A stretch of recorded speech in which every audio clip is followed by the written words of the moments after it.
1970 میں ایک امریکی کلینکل سائیکالوجسٹ مارٹن آئنسٹاٹ کو ایک عجیب و غریب ریسرچ کرنے کی سوجی۔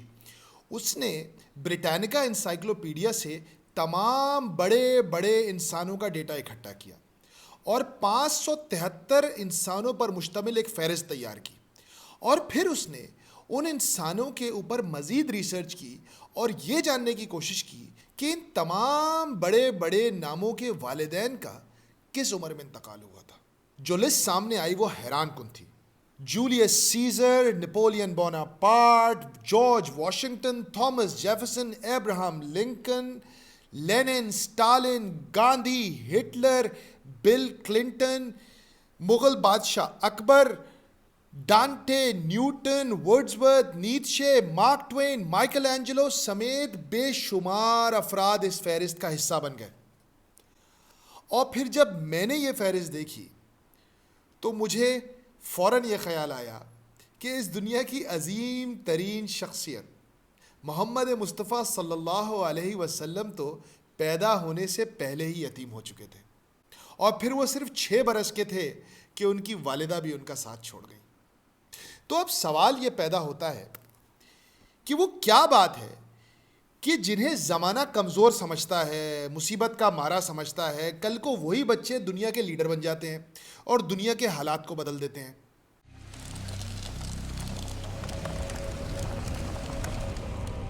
ریسرچر نے کہا کہ بچپن میں والدین کو کھو دینے سے بچوں کے اندر ایک احساس محرومی آتا ہے، ایک انسیکیورٹی کا احساس آتا ہے، اور وہ احساس ان بچوں کے دل اور دماغ میں ایک آگ لگا دیتا ہے۔ اور وہ آگ کیا ہوتی ہے کہ اب ہمارا کوئی کرنے والا نہیں، ہمیں خود اپنے پیروں پر کھڑا ہونا ہے اور ہمیں خود زمانے کے تمام حالات کا مقابلہ کرنا ہے۔ اور پھر یہ احساس ان بچوں کو اتنا تگڑا بناتا ہے کہ وہ اپنے ساتھ کے تمام بچوں سے بہت آگے نکل جاتے ہیں اور پھر آگے بڑھ کر دنیا کے لیڈرز بنتے ہیں۔ اب اگر آپ ایک ماں یا باپ ہیں اور یہ ویڈیو دیکھ رہے ہیں تو یقیناً آپ کے دماغ میں سوال آئے گا کہ یار زندگی اور موت تو اللہ کے ہاتھ میں ہے، ہم تو ابھی زندہ ہیں، اب ہم ایسا کیا کریں کہ اپنے بچوں کو عظیم انسانوں کی فہرست میں شامل کر دیں۔ تو دیکھیں، پرنسپل کو سمجھیں۔ پرنسپل یہ ہے کہ وہ بچے جنہیں بچپن میں رگڑا ملتا ہے، مشکل حالات ملتے ہیں، وہ آگے جا کر عظیم انسان بنتے ہیں۔ لیکن ہم کیا کر رہے ہیں؟ ہماری زندگی کا محور ہمارے بچے ہیں۔ ہم اپنا پیٹ کاٹ کر، اپنی خواہشات کو مار کر، اپنے تمام نیڈز کو سیکریفائز کر کر اپنے بچوں کی ضروریات پوری کرتے ہیں۔ ابھی بچے کے منہ سے کوئی خواہش نکلتی نہیں ہے لیکن ہم اسے پورا کر دیتے ہیں۔ اس طرح پرورش پانے والے بچے کل کو عظیم نہیں بنیں گے، کیونکہ وہ تگڑے نہیں بن رہے، ان کی ساری ڈیپینڈنس ان کے ماں باپ پر ہے۔ بانو قدسیہ نے بڑی اچھی بات کہی تھی، انہوں نے فرمایا کہ جب کوئی درخت بہت بڑا اور گھنا ہوتا ہے نا تو اس کے نیچے کوئی اور درخت پنپتا نہیں ہے، کیونکہ بڑے درخت کی وجہ سے اس چھوٹے درخت پر کبھی دھوپ ہی نہیں پڑتی، اور جب کسی درخت کو دھوپ نہ ملے تو وہ بڑھتا ہی نہیں ہے۔ تو آپ اپنے بچوں کو دھوپ لگانے کا انتظام کریں اور پھر دیکھیں کل کو وہ بھی ایک بڑا درخت بن جائیں گے۔